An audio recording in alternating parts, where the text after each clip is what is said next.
ನಮಸ್ಕಾರ, ನಾನ್ Sharmitha Shetty. Coimbatore car bomb blast case ಸಂಬಂಧ ಈಗ ಕೇರಳ ಹಾಗೇನೆ ತಮಿಳುನಾಡಿನಲ್ಲಿ ಇವತ್ತು ಬೆಳ್ಳಂಬೆಳಗ್ಗೆ ಎನ್ಐಎ ಅಧಿಕಾರಿಗಳು ರೇಡ್ ಅನ್ನು ಮಾಡಿದ್ದಾರೆ. ಎರಡೂ ರಾಜ್ಯಗಳ 60ಕ್ಕೂ ಹೆಚ್ಚು ಸ್ಥಳಗಳಲ್ಲಿ ರೇಡ್ ಆಗಿದೆ. ಸದ್ಯಕ್ಕೆ ಪರಿಶೀಲನೆಯನ್ನ ಅಧಿಕಾರಿಗಳು ನಡೆಸ್ತಾ ಇದ್ದಾರೆ.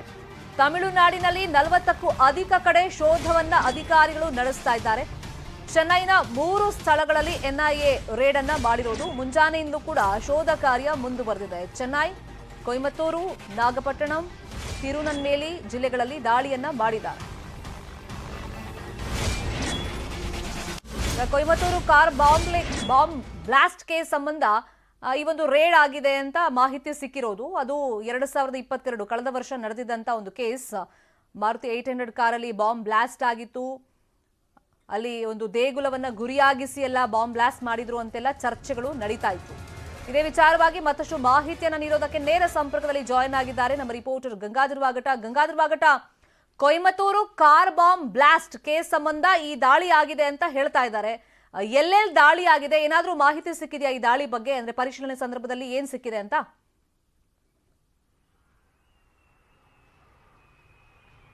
ಎಸ್ ಶರ್ಮಿತಾ, ಕೊಯಮತ್ತೂರಲ್ಲಿ ನಡೆದಂತಹ ಕಾರ್ ಬ್ಲಾಸ್ಟ್ ಕೇಸ್ ಸಂಬಂಧಪಟ್ಟಂತೆ ಕೊಯಮತ್ತೂರು ಪೊಲೀಸರು ಒಂದು ತನಿಖೆಯನ್ನ ಮಾಡ್ತಾ ಇದ್ರು. ಜೊತೆಗೆ ಅದು ಆ ಪ್ರಕರಣ ಎನ್ಐಎ ಕೂಡ ಹಸ್ತಾಂತರ ಆಗಿತ್ತು. ಆದರೆ ಈಗ ಇವತ್ತು ಬೆಳಿಗ್ಗೆ ಸುಮಾರು 60 ಕಡೆ ರೇಡ್ ಆಗಿದೆ ಅನ್ನೋ ಬಗ್ಗೆ ಮಾಹಿತಿ ಸಿಗ್ತಾ ಇರುವಂತದ್ದು. ಎನ್ಐಎ ಅಧಿಕಾರಿಗಳು ಆ ಕೇಸ್ಗೆ ಸಂಬಂಧಪಟ್ಟಂತೆ ಕೆಲವರೆಲ್ಲರೂ ಕೂಡ ಪ್ರಚೋದನೆಗೊಳಗಾಗಿ ಎಲ್ಲ ಕೂಡ ಅದು ಟ್ರಯಾಂಗಲ್ ರೀತಿಯಲ್ಲಿ ಚೈನ್ ಲಿಂಕ್ ಪಡ್ಕೊಂಡಿದೆ ಅನ್ನೋ ಬಗ್ಗೆ ಮಾಹಿತಿ ಸಿಕ್ಕಿರುವಂಥದ್ದು. ಅದರಲ್ಲಿ ಈಗ ಪ್ರಮುಖವಾಗಿ ಯಾರು ಅಲ್ಲಿ ಸುಮಾರು ಚೆನ್ನೈನ 3 ಸ್ಥಳಗಳಲ್ಲಿ ಅಲ್ಲಿ ರೇಡ್ ಆಗಿರುವಂಥದ್ದು. ಜೊತೆಗೆ ಸುಮಾರು ತಮಿಳುನಾಡಲ್ಲಿ 20ಕ್ಕೂ ಹೆಚ್ಚು ಸ್ಥಳಗಳಲ್ಲಿ ತಮಿಳುನಾಡು ಒಂದೇ ಕಡೆ ಆ ಒಂದು ತಮಿಳುನಾಡಿನ ರಾಜ್ಯಾದ್ಯಂತ ಕೂಡ ರೈಡ್ ಆಗಿದೆ. ಅಲ್ಲೆಲ್ಲ ಕೂಡ ಒಂದು ಮನೆಗಳಲ್ಲಿ ಪರಿಶೀಲನೆ ಮಾಡಲಾಗ್ತಾ ಇದೆ. ಜೊತೆಗೆ ಕೇರಳ ಮತ್ತೆ ಕರ್ನಾಟಕದಲ್ಲೂ ಕೂಡ ರೈಡ್ ಆಗಿದೆ ಮತ್ತೆ ಪರಿಶೀಲನೆ ಮಾಡ್ತಾ ಇದ್ದಾರೆ. ಆದ್ರೆ ಅದ್ರ ಬಗ್ಗೆ ಇನ್ನಷ್ಟೇ ಸ್ಪಷ್ಟವಾಗಿರ್ಬೇಕಂತ. ಆದ್ರೆ ಪ್ರಮುಖವಾಗಿ ಈಗ ತಮಿಳುನಾಡಿನ ಚೆನ್ನೈನಲ್ಲಿ 3 ಸ್ಥಳಗಳಲ್ಲಿ ಅಲ್ಲಿ ವಾಸವಾಗಿದ್ದಂತ ಅಂದ್ರೆ ಆ ಒಂದು ಸ್ಫೋಟದಲ್ಲಿ ಅವರು ಭಾಗಿಯಾಗಿದ್ದಾರೆ ಮತ್ತೆ ಅವರು ಕೂಡ ಅದರಲ್ಲಿ ಜೊತೆ ಕೈ ಜೋಡಿಸಿದ್ರು ಅನ್ನೋದ್ರ ಬಗ್ಗೆ ಮಾಹಿತಿ ಸಿಕ್ಕಿದ್ದು. ಅದೀಗ ಎನ್ಐಎ ಅಧಿಕಾರಿಗಳು ಅಲ್ಲಿ ರೈಡ್ ಮಾಡಿ ಒಂದು ಪರಿಶೀಲನೆ ಮಾಡ್ತಾ ಇದ್ದಾರೆ. ಪ್ರಮುಖವಾಗಿ ಆ ಕೊಯಮತ್ತೂರು ಕೇಸ್ ಸಂಬಂಧಪಟ್ಟಂತ ಅಂದ್ರೆ ಅಕ್ಟೋಬರ್ ಏನು 2022 ಅಕ್ಟೋಬರ್ ತಿಂಗಳಲ್ಲಿ ಆ ಒಂದು ಆಗಿದ್ದು ಅಂದ್ರೆ ಈ ಒಂದು ಘಟನೆ ಆಗಿದ್ದಂಥದ್ದು. ಅದರಲ್ಲಿ ಓರ್ವರು ಕೂಡ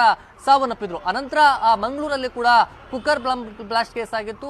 ಆ ಒಂದು ಲಿಂಕ್ ಕೂಡ ಪಡ್ಕೊಂಡಿತ್ತು. ಅಂದ್ರೆ ಕೊಯಮತ್ತೂರಿಗೂ ಮತ್ತೆ ಮಂಗಳೂರಿಗೂ ಕೂಡ ಲಿಂಕ್ ಇದೆ ಅನ್ನೋದ್ರ ಬಗ್ಗೆ ಎನ್ಐಎ ಅಧಿಕಾರಿಗಳು ಮತ್ತೆ ಅಲ್ಲಿನ ಪೊಲೀಸರು ಕೂಡ ಖುದ್ದಾಗಿ ಕೊಯಮತ್ತೂರು ಪೊಲೀಸರು ಮಂಗಳೂರಿಗೆ ಬಂದಿದ್ರು ಮತ್ತೆ ಶಾರಿಕ್ ಅನ್ನು ಕೂಡ ವಿಚಾರಣೆ ಕೂಡ ಮಾಡಿದ್ರು. ಆದ್ರೆ ಇದು ಎಲ್ಲ ಒಂದ್ ಕಡೆ ಅಂದ್ರೆ ಶಾರಿಕ್ ಏನಿದ್ದಾನೆ ಆತ ಶಾರಿಕ್ ಕೊಯಮತ್ತೂರಿಗೆ ಹೋಗಿ ಅಲ್ಲಿ ಕೂಡ ಆ ಒಂದು ರೆಕ್ಕೆಯನ್ನ ಮಾಡಿದ್ದ ಮತ್ತೆ ಕೆಲ ಆ ಸ್ಫೋಟದಲ್ಲಿ ಯಾರು ಭಾಗಿಯಾಗಿದ್ರು ಅಲ್ಲಿ ಅವರ ಸಂಪರ್ಕವನ್ನು ಕೂಡ ಮಾಡಿದ್ದ ಅನ್ನೋದ್ರ ಬಗ್ಗೆ ಕೂಡ ಮಾಹಿತಿ ಸಿಕ್ಕಿತ್ತು. ಆ ಬಗ್ಗೆ ಎನ್ಐಎ ಅಧಿಕಾರಿಗಳು ಕೂಡ ಈಗ ಸದ್ಯ ಶಾರಿಕ್ ಅನ್ನ ಕೂಡ ವಿಚಾರಣೆಯನ್ನ ಮಾಡಿದ್ರು. ಇದರ ಬೆನ್ನಲ್ಲೇ ಈಗ ಬೆಂಗಳೂರಲ್ಲಿ ಮೊನ್ನೆ ಅಷ್ಟೇ ಆರಿಫ್ ಎಂಬಾತನನ್ನ ಏನು ಬಂಧನ ಮಾಡಿದ್ರು. ಈಗ ದಿನದಿಂದ ದಿನಕ್ಕೆ ಒಬ್ಬೊಬ್ಬರೇ ಈ ಒಂದು ಲಿಂಕ್ ಅಲ್ಲೇ ಬಂಧನ ಆಗ್ತಾ ಇರುವಂತದ್ದು.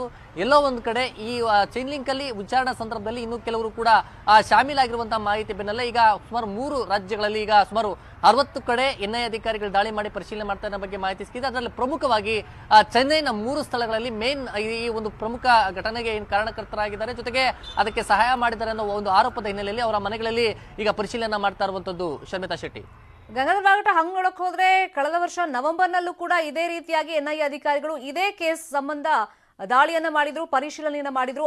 ಆಗ ಈ ಕೇಸಲ್ಲಿ 6 ಜನ ಬಂಧನ ಆಗಿತ್ತು. ಎಟ್ ಪ್ರೆಸೆಂಟ್ ನಾವು ನೋಡೋದಾದ್ರೆ ಈ ಕೇಸಲ್ಲಿ 10 ಜನರ ಬಂಧನ ಆಗಿದೆ. ಸೊ ಪದೇ ದಾಳಿ ಮಾಡ್ತಿದ್ದಾರೆ ಅಂದ್ರೆ ಪ್ರಬಲವಾಗಿ ಯಾವ ಶಂಕೆ ಈಗ ಎನ್ಐಎ ಅಧಿಕಾರಿಗಳಿಗೆ ಬಂದಿತ್ತು?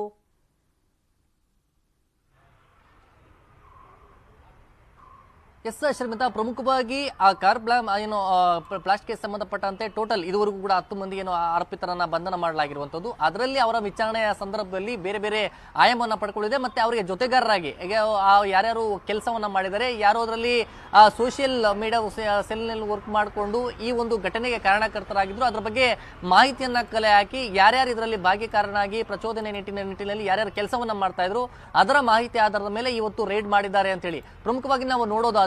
ಶಿವಮೊಗ್ಗದ ಟ್ರಯಲ್ ಬಾಂಬ್ ಬ್ಲಾಸ್ಟ್ ಕೇಸ್ ಆಗಿತ್ತು. ಆ ನಂತರ ಆರೋಪಿತರ ವಿಚಾರಣಾ ಸಂದರ್ಭದಲ್ಲಿ ಆಗ್ತಾರೆ ಅನ್ನೋ ವಿಚಾರಣೆ ಸಂದರ್ಭದಲ್ಲಿ ಬೇರೆ ಕೂಡ ಆರೋಪಿತರು ಬಂಧನ ಮಾಡಲಾಗಿತ್ತು. ಈಗ ಅದೇ ರೀತಿಯಾಗಿ ಈಗ ಈ ಪ್ರಕರಣಕ್ಕೂ ಅಂದ್ರೆ ಮಂಗಳೂರಲ್ಲಿ ಕುಕ್ಕರ್ ಬಾಂಬ್ ಬ್ಲಾಸ್ಟ್ ಕೇಸ್ ಆಗಿತ್ತು. ಅಂದ್ರೆ ಅದಕ್ಕೂ ಮೊದಲು ಏನು ಕೊಯಮತ್ತೂರಲ್ಲಿ ನಡೆದಂತಹ ಬಾಂಬ್ ಬ್ಲಾಸ್ಟ್ ಕೇಸ್ ಆಗಿತ್ತು. ಈಗ ಎಲ್ಲವೂ ಒಂದು ಸಾಮ್ಯತೆ ಕಂಡು ಬರ್ತಾ ಇರೋ ಹಿನ್ನೆಲೆಯಲ್ಲಿ ಇದರಲ್ಲಿ ಜೊತೆಯಲ್ಲಿ ಭಿನ್ನ ಬೇರೆಯವರು ಕೂಡ ಶಾಮೀಲಾಗಿರುವಂತದ್ದು. ಜೊತೆಗೆ ಕೈ ಜೋಡಿಸಿರುವ ಹಿನ್ನೆಲೆಯಲ್ಲಿ ಇವತ್ತು ರೇಡ್ ಮಾಡಿ ಅವರ ಮನೆಗಳಲ್ಲಿ ದಾಳಿ ಮಾಡಿ ಪರಿಶೀಲನೆ ಮಾಡ್ತಾ ಇರುವಂತದ್ದು. ಶರ್ಮಿತಾ.